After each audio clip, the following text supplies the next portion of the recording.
সুপ্রভাত বন্ধুরা, welcome back to my channel. তো তোমরা সবাই কেমন আছো? আশা করি ভালো আছো। আমিও ভালো আছি। চলে এসেছে একটা নতুন ব্লগের সাথে।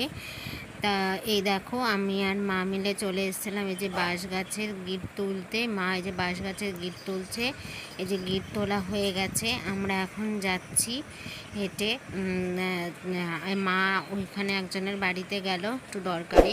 আর ওই যে দূরে যে টিনের চালাটা দিয়ে মন্দির একটা দেখতে পাচ্ছ, ওটা হচ্ছে দুর্গা মন্দির।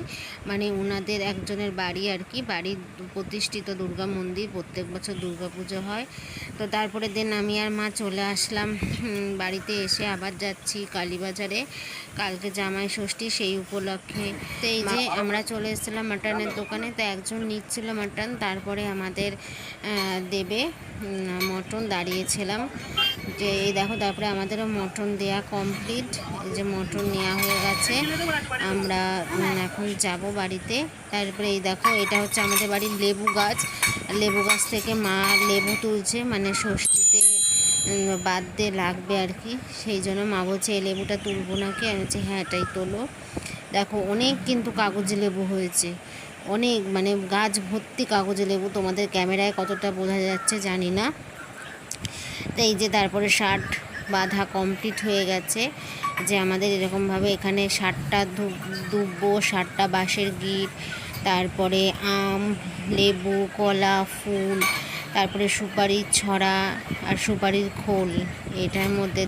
তো বন্ধুরা, আমি আজকের মতন ব্লগটা এখানে স্টপ করছি। কালকে আবার নতুন একটা ব্লগের সাথে তোমাদের দেখা হবে।